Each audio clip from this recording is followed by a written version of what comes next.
Jai Hind guys, welcome to this session. I am Nitin Mishra, your English educator. How are you all? कैसे हैं आप सभी? Do let me know in the chat box. मुझे chat box में बताना ना भूले। आशा करता हूँ आप सभी स्वस्थ होंगे, मस्त होंगे और अपनी प्रेपरेशन को सही दिशा में आगे लेकर जा रहे होंगे। दोस्तों, आज के सेशन में हम बात करने वाले हैं प्रोनाउंस की। प्रोनाउंस एक बहुत ही अमेजिंग टॉपिक है, आपके ग्रामर सेक्शन को बहुत ही ज़्यादा कवर करती है। बिकॉज अगर हम एप्लीकेशन की बात करें ग्रामर में, तो प्रोनाउन का एप्लीकेशंस सबसे ज़्यादा पूछा जाता है। तो बिना देर की आज के सेशन को शुरू करते हैं गाइस। सबसे पहले तो आप आज के सेशन को, जो कि प्रोनाउन पार्ट 1, आप इसे इंट्रोडक्टरी सेशन कह सकते हैं, इसे आप इंट्रोडक्शन टू प्रोनाउन कह सकते हैं। यानी आज की क्लास के माध्यम से हम प्रोनाउन का एक छोटा सा, प्यारा सा, नन्हा सा इंट्रोडक्शन लेंगे। और इस इंट्रोडक्शन में हम जिस पहलू पर बात कर रहे हैं, हम जिस मुद्दे पर बात कर रहे हैं, वो है कि विद्यार्थियों को, स्टूडेंट्स को प्रोनाउन की एक सच्ची जानकारी, एक अच्छी जानकारी कैसे दी जा सके। तो बिना किसी देरी के आज के सेशन को शुरू करते हैं। प्रोनाउन है ना, प्रोनाउन अगर आप नाम के तौर पे भी देखें तो शायद इसमें आपको नाउन टर्म दिख रहा होगा। इसे हिंदी में सर्वनाम भी कहा जाता है। A word used in place of a noun, यानी नाउन के स्थान पर, नाउन के प्लेस पर, नाउन की जगह इस्तेमाल किए जाने वाले शब्द को word used in place of a noun, ऐसा शब्द जो कि नाउन यानी संज्ञा के स्थान पर प्रयोग हो, उसे हम प्रोनाउन कह सकते हैं। सभी को क्लियर है? ये तो आप सभी जानते भी हैं, प्रोनाउन जो कि नाउन के स्थान पर प्रयोग हो। Thank you everyone. Thank you so much for joining this session and let's get started. जैसा कि आप इस क्लास में देख पा रहे हैं कि हम परिभाषा पर डिस्कस की प्रोनाउन की, और शुद्ध हिंदी भी यहाँ पर आपके सामने है ताकि आपकी समझ बेहतर हो सके कि नाउन के बदले में, बहुत क्लियरली, नाउन के बदले में उपयुक्त, प्रयुक्त, इस्तेमाल, प्रयोग होने वाले शब्दों को हम प्रोनाउन कहते हैं। सभी को क्लियर है? सभी को क्लियर है? अब आप इसे कैसे समझ सकते हैं, इसे आप कैसे जान सकते हैं? Okay, thank you. नाउन के अगर हम बारे में जाने तो शायद एक लॉजिक हमें समझना होगा पहले, कि आखिर क्या आवश्यकता है कि हम नाउन के बदले में किसी दूसरे शब्द का प्रयोग करें, क्यों करें? भाई, आप जैसे कई बार ऐसे समझते होंगे कि कहीं ना कहीं कभी ऐसा होता है कि मैं आपके सामने क्लास लेकर नहीं आ पाता, तो शायद मैं उस दिन क्विज करा देता हूं। दरअसल क्या है, क्विज क्या है? किसी टीचर के वीडियो को रिप्लेस करने के लिए क्विज का इस्तेमाल किया गया। तो इसी प्रकार से आप किसी नाउन यानी नाम को इस्तेमाल करने से बचने के लिए आप सर्वनाम यानी प्रोनाउन का प्रयोग करते हैं। क्वेश्चन है क्यों करते हैं? तो उसका पहला रीजन यह है कि नाउन का रेपिटेशन अनुचित माना जाता है। नाउन का रेपिटेशन अनुचित माना जाता है। दरअसल नाउन वास्तव में संबोधित करने के लिए इस्तेमाल किया जाता है। जैसे मान लीजिए कि मुझे यहां पर अगर कोई नाउन लेना पड़े, तो मैं कह दूंगा कि मृतांग, है ना, मैं कह दूंगा मृगांत। तो मृगांत बेसिकली किसी विद्यार्थी का नाम हो सकता है, मृगांत। और अगर मैं बार बार बोलूं कि मृगांत मेरा स्टूडेंट है, मृगांत बहुत अच्छा लड़का है, मृगांत एक इंडियन है, मृगांत इंग्लिश में बहुत अच्छा है, मृगांत, तो आप देखो ना, बार बार बार बार मृगांत मृगांत, कानों को आप कह सकते हैं सूद नहीं कर रहा। एक बार किसी व्यक्ति को संबोधित जब कर रहे हैं तो पहली बार बोलेंगे कि मृगांत मेरा विद्यार्थी है। अब उस मृगांत को दोबारा रिपीट करने की बजाय एक सर्वनाम का प्रयोग, एक प्रोनाउन का प्रयोग करूंगा और कहूंगा कि वह बहुत ही बुद्धिमान विद्यार्थी है। अब यहां पे ये जो शब्द है ना वह, ये मृगांत के रेपिटेशन को रोककर नाउन की जगह इस्तेमाल हो रहा है, इसलिए आपने उसे प्रोनाउन कहा। सभी को क्लियर हुआ? तो आपने यहां पर क्लियरली इस बात को समझा कि नाउन के बदले में प्रयुक्त होने वाले शब्दों को प्रोनाउन कहा जाता है, और नाउन के रेपिटेशन से बचने के लिए, मतलब हम ये इस्तेमाल क्यों करते हैं, क्योंकि हम नहीं चाहते कि नाउन रिपीट हो। नाउन के रेपिटेशन से बचने के लिए प्रोनाउन का प्रयोग किया जाता है ना। प्रोनाउन का प्रयोग नाउन के रेपिटेशन से बचने के लिए किया जाता है। किसी भी वाक्य में एक ही नाउन का प्रयोग बार बार करने से वाक्य की सुंदरता खत्म हो जाती है। जैसे अगर आप एक ही ड्रेस को बार बार पहनते हो तो उस ड्रेस की सुंदरता खत्म हो जाती है, इसीलिए आप कभी इस ड्रेस और उसके बदले में कभी दूसरी ड्रेस पहनते हो। वैसे ही नाउन को बार बार इस्तेमाल करने से उसकी सुंदरता खत्म हो जाती है। यही कारण है कि नाउन के बदले प्रोनाउन का प्रयोग किया जाता है। जैसे उदाहरण ध्यान से देखो, Mrs Shukla being a good teacher, Mrs Shukla एक अच्छी अध्यापिका होने के कारण, होने की वजह से, शी इज लाइक्ड बाय, वह पसंद की जाती हैं, ऑल द स्टूडेंट्स, सभी विद्यार्थियों द्वारा पसंद की जाती है। अगर मैं यहां पर शी की जगह मिसेस शुक्ला दोबारा लिखूं, सेंटेंस ऐसा बनाऊं कि Mrs Shukla being a good teacher, Mrs Shukla is liked by all the student, तो इस वाक्य की सुंदरता में आपने एक छेद कर दिया, क्योंकि ये शी नाउन के रिपीटेशन को रोक रहा है और मिसेस शुक्ला नाउन को रिपीट करने से बचने के लिए आप यहां पे प्रोनाउन का इस्तेमाल कर रहे हैं। सभी को क्लियर है बेटा? सभी को क्लियर है?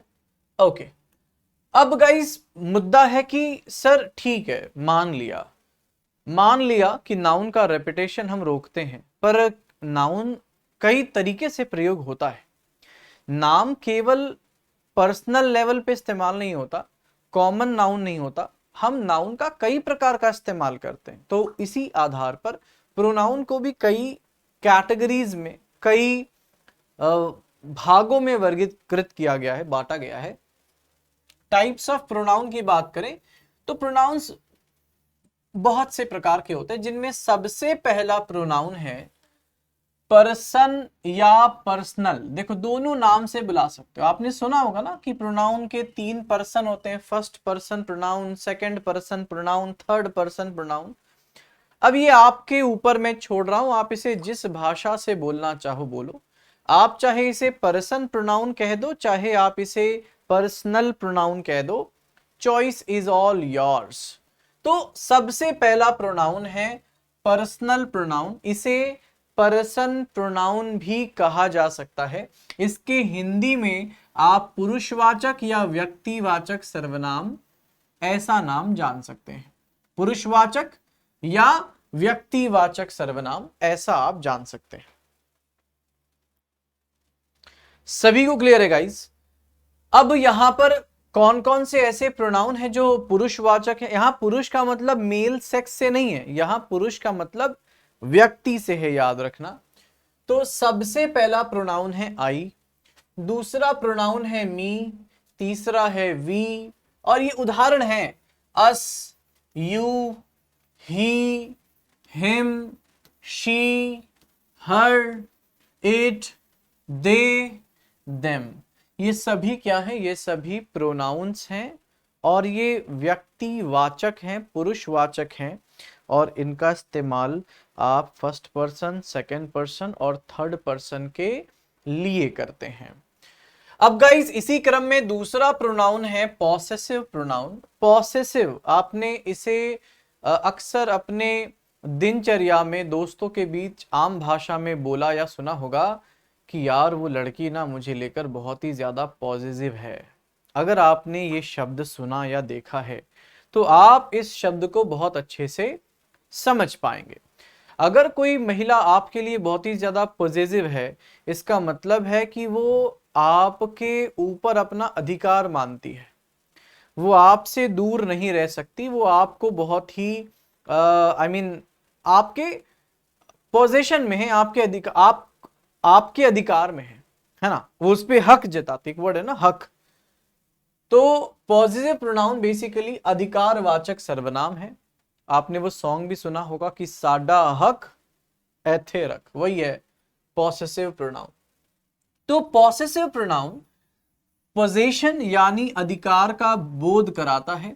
वो लड़की पूरे कॉलेज में ढिंडोरा पीट देती है कि भाई वो मैं उसके लिए पॉजिटिव हूं, अधिकारवाचक सर्वनाम, है ना। गिफ्ट भी मांगूंगी तो उसी से मांगूंगी, है कि नहीं, और टिफिन भी खिलाऊंगी तो उसी को खिलाऊंगी। तो गाइस पॉजिटिव प्रोनाउन हो जाएगा mine, ours, yours, his, hers और देयर्स। ये सभी प्रोनाउन दरअसल पॉजिटिव प्रोनाउन है, पोजीशन यानी संबंध, अधिकार, हक जताते हैं।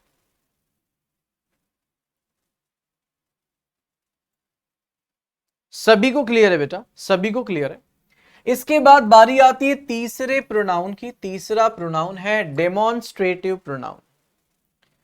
तीसरा जो प्रोनाउन है वो है डेमोन्स्ट्रेटिव प्रोनाउन। डेमोन्स्ट्रेट करने का अर्थ होता है संकेत करना, याद रखना। डेमोन्स्ट्रेट करने का अर्थ है संकेत करना या इशारा करना। डेमोन्स्ट्रेटिव प्रोनाउन ऐसा प्रोनाउन है जो इशारा करेगा, संकेत करेगा, इसे संकेतवाचक सर्वनाम कहा जा सकता है। जैसे मैं इस पेन को पेन भी कह सकता हूं, मैं इस पेन को इट भी कह सकता हूं। इट कहूंगा तो ये पर्सनल प्रोनाउन हो जाएगा। इसके अलावा मैं माइन भी कह सकता हूं क्योंकि ये कलम मेरी है, ये अधिकारवाचक हो गया। लेकिन मैं इशारा करने के लिए कहूंगा दिस इज माइन। दिस ने क्या किया, इस वस्तु के नाम के बदले प्रयोग होकर नाउन को रिप्लेस किया और प्रोनाउन के हैसियत से इस्तेमाल हुआ।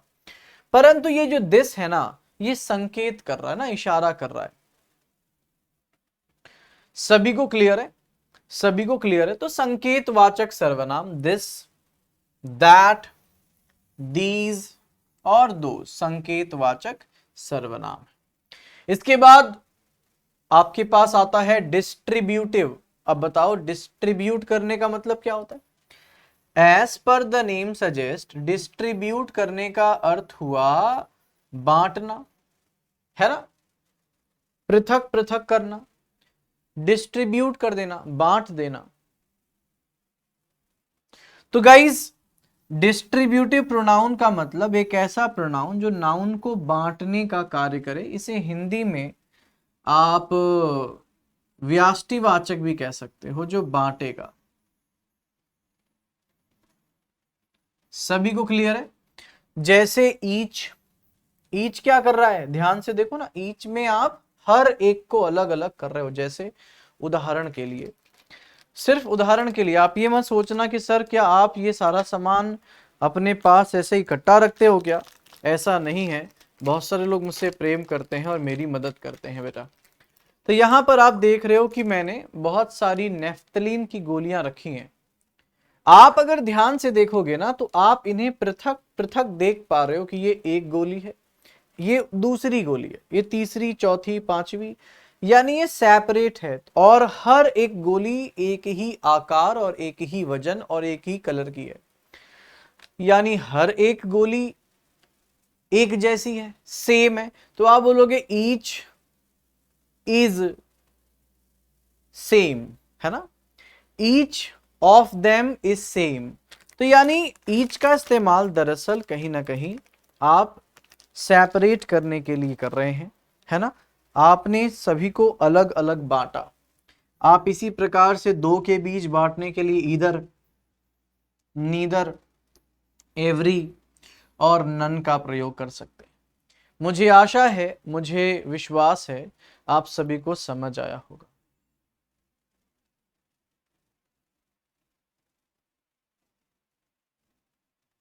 सभी को क्लियर है? Thank you everyone, thank you so much. Now अगले हिस्से पे चलें, जो अगला टाइप ऑफ प्रोनाउन है दैट इज रेसिप्रोकल प्रोनाउन, है ना। रेसिप्रोकल प्रोनाउन का अभिप्राय अर्थ क्या है? रेसिप्रोकल प्रोनाउन मतलब, अब देखो इसको कैसे समझेंगे। जब कोई आपको विश करता है ना, या मान लो किसी ने आपको बाय किया, तो अब जब सामने वाले ने आपको बाय किया तो आप भी क्या कर रहे हो? रेसिप्रोकेट कर रहे हो, यानी आप दरअसल पारस्परिक संबंध बता रहे हो। सामने वाले ने अगर बाय किया तो आप भी क्या कर रहे हो? बाय कर रहे हो। सामने वाले ने अगर हाय किया तो आप भी क्या करोगे? हाय करोगे, ऑब्वियसली ऑब्वियसली, है ना। तो गाइज रेसिप्रोकल प्रोनाउन यानी पारस्परिक संबंधवाचक, ईच अदर और वन अनदर दरअसल रेसिप्रोकल प्रोनाउन है। ईच अदर और वन अनदर रेसिप्रोकल प्रोनाउन है। ये पारस्परिक संबंध बताते हैं, ये पारस्परिक संबंध बताते हैं, जैसे ईच अदर और वन अनदर, जैसे ईच अदर और वन अनदर। और मेरे प्यारे साथियों, आप जब पढ़ाई कर रहे हो तो आप एकदम मन लगाकर कुछ नया सीखने और मेरी बातों को शुद्ध मन से सुनने के नज़रिए से इस क्लास में उपस्थित रहें। और पीडीएफ वगैरह आप सभी को, आप जानते हैं, टेलीग्राम चैनल है हमारा, वहाँ पर लिंक भी आती है। एप्लीकेशन में जो स्टडी मटेरियल का सेक्शन है वहाँ पर आपको प्रोवाइड कराई जाती है। हालांकि पिछले कुछ दिनों किसी प्रकार की सरकमस्टेंसेस विपरीत होने से अपलोड नहीं हुआ था या देर से हुआ था, परंतु चीज़ें मुझे लगता है लाइन अप हो रही हैं and things will be uploaded. आप प्लीज़ इसे चेक करते रहना। अब गाइज रिफ्लेक्सिव प्रोनाउन की बात करें तो रिफ्लेक्सिव प्रोनाउन हमारा अगला प्रोनाउन है। रेसिप्रोकल तो आप समझ ही गए, रेसिप्रोकल तो आप समझ ही गए। जब आपको कोई विश करता है कि हैप्पी न्यू ईयर, तो आप रेसिप्रोकेट करते हो, है ना।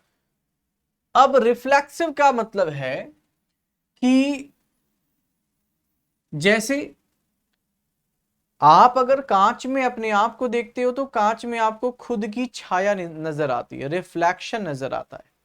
वैसे ही अगर किसी नाउन में उसके झलक दिखे तो इसको हम निजवाचक सर्वनाम या रिफ्लेक्सिव प्रोनाउन कहते हैं। इसे निजवाचक सर्वनाम या रिफ्लेक्सिव प्रोनाउन कहा जाता है। जैसे आई की झलक दिखेगी माई सेल्फ में, है ना। वी की झलक दिखेगी आवर सेल्फ्स में। यू की झलक दिखेगी योर सेल्फ में सिंगुलर, और यू अगर प्लूरल है तो योर सेल्व्स हो जाएगा। इसी प्रकार ही की झलक दिखेगी हिमसेल्फ में। शी की झलक दिखेगी हर सेल्फ में। इट की झलक दिखेगी इट सेल्फ में।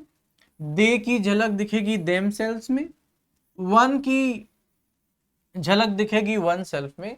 यानी आप कह सकते हो ऐसा कोई भी प्रोनाउन जो अपने पर्सन प्रोनाउन की झलक दिखलाए, जो झलक दिखलाए उसे हम रिफ्लेक्सिव प्रोनाउन कहते हैं। रिफ्लेक्सिव प्रोनाउन मतलब झलक दिखला जा। बहुत क्लियर है। रिफ्लेक्सिव प्रोनाउन मतलब झलक दिखला जा, नोट डाउन कर लेना। रिफ्लेक्सिव प्रोनाउन मतलब झलक दिखला जा, नोट कर लेना बेटा। सभी को क्लियर है? अब गाइस इसी क्रम में थोड़ा और आगे बढ़ेंगे, क्योंकि प्रोनाउन मैं फिर से कह दूं एक ऐसा चैप्टर है जिसे निश्चिंत होकर पढ़ना होगा। मैं ऐसा क्यों कह रहा हूं? क्योंकि मैंने आपके स्केड्यूल को बनाया ही इस प्रकार है कि किसी भी कक्षा में बच्चों को हड़बड़ी ना हो। आप महसूस करेंगे कि नंबर ऑफ लेक्चर्स की संख्या बहुत ज़्यादा रखी है हमने, और प्रोनाउन उन विशेष टॉपिक्स में से एक है जिसका थियरी कंटेंट पढ़ना किसी विद्यार्थी के लिए अहम है, बहुत ज़रूरी है। चलो, थैंक यू। सो अगला जो क्वेश्चन है, अगला जो टाइप ऑफ प्रोनाउन है, अभी तक तो 6 टाइप ऑफ प्रोनाउन के बारे में हमने डिस्कस किया। आज इस इंट्रोडक्शन में बेसिकली हम प्रोनाउन की डेफिनेशंस, उसके टाइप्स पर ही बात करेंगे। और मैं चाहूंगा कि आप इस क्लास के बाद अभ्यास भी करें। आप न्यूज़पेपर उठाएं और केवल उसे पढ़कर उसके प्रोनाउन पर ध्यान देकर पहचानने का प्रयास करें कि यह प्रोनाउन आखिर किस प्रकार का कार्य कर रहा है और आप इसे प्रोनाउन के टाइप के किस श्रेणी में रखेंगे। हालांकि दूर डिस्टेंस लर्निंग के माध्यम में, दूरस्थ शिक्षा के माध्यम में आपके वचन और ईमानदारी ही मेरे लिए प्रमाण है। तो मैं ये विश्वास करता हूं कि मेरे बातों पर आप अमल करेंगे और इस क्लास के बाद जैसे ही मौका मिलेगा आप न्यूज़पेपर में प्रयास करेंगे प्रोनाउन को खोजने का और उसके बारे में समझने का कि वो किस टाइप का है, क्यों है ना, इस पर आप करेंगे। सो गाइज, अगला प्रोनाउन है इम्पैथिक और एम्फेसाइजिंग प्रोनाउन, यानी इसे आप कह सकते हो इम्पैथिक या एम्फेसाइजिंग प्रोनाउन। इम्पैथिक या एम्फेसाइजिंग प्रोनाउन, मैं फिर से कह दूं, इम्पैथिक या एम्फेसाइजिंग प्रोनाउन। हिंदी में इसे दबाव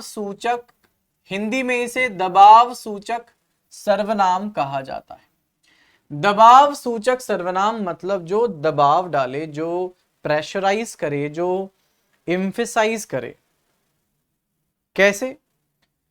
जब आप कहते हो ना कि ये काम तुम्हें करना होगा, तो ये सामान्य है।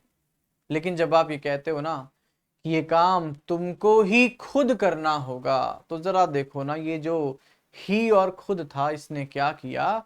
इसने व्यक्ति पर दबाव डाल दिया। वह चाह कर भी किसी की मदद नहीं कर सकता, ना ही ले सकता है।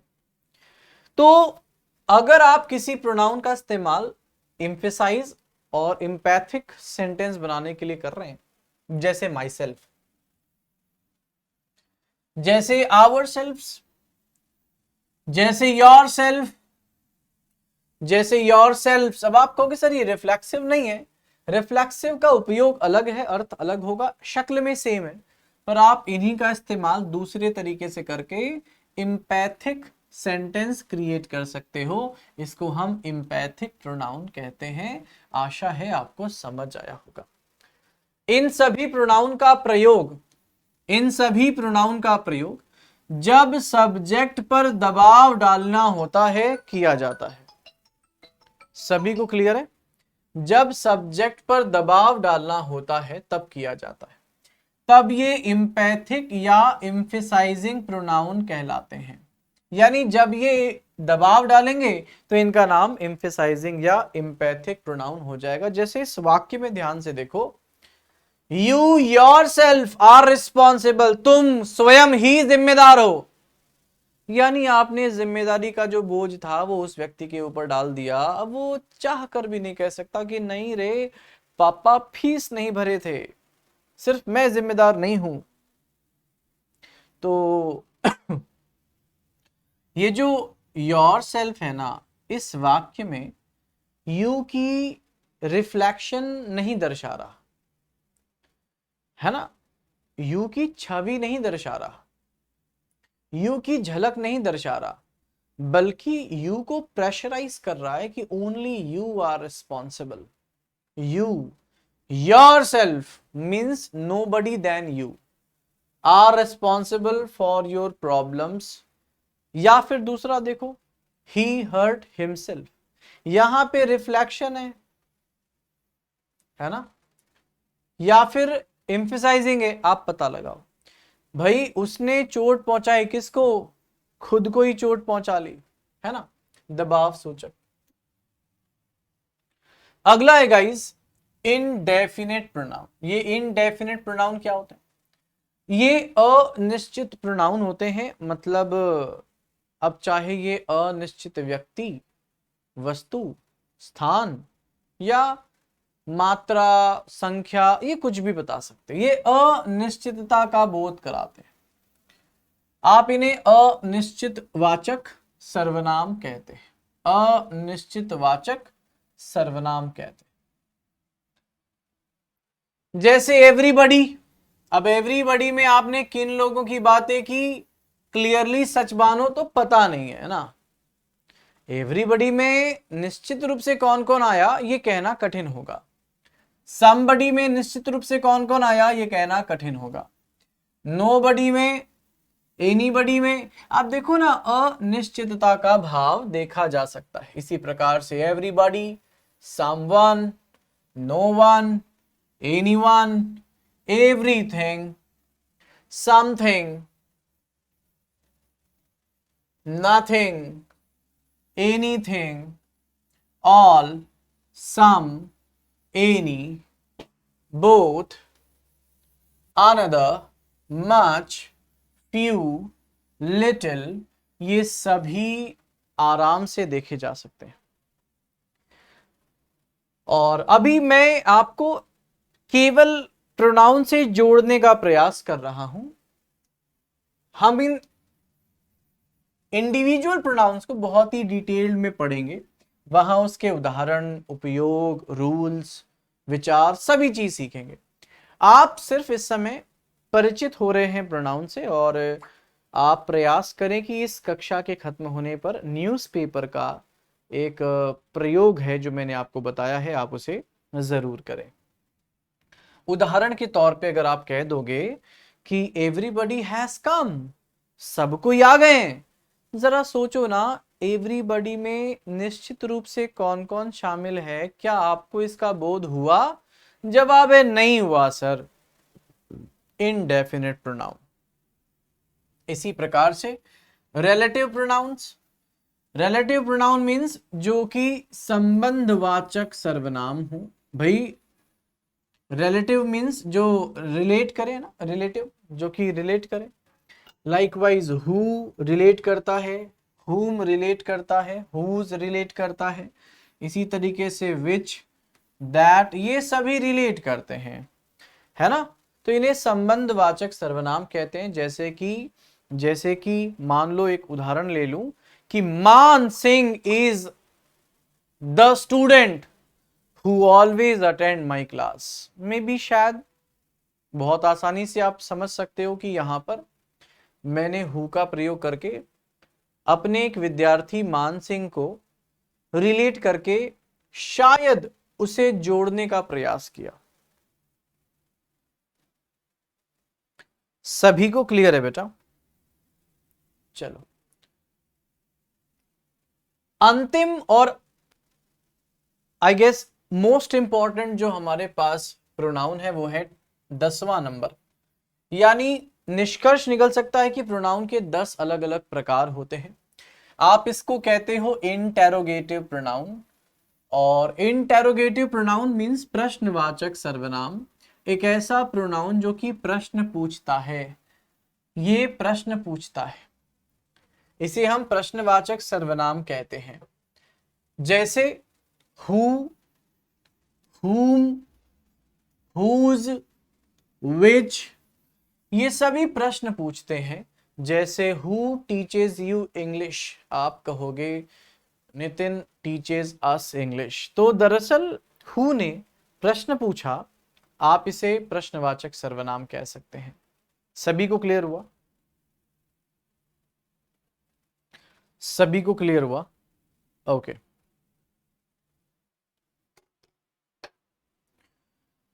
मुझे विश्वास है गाइस आप सभी को क्लियर हुआ होगा। Thank you. नोट डाउन कर लो सभी।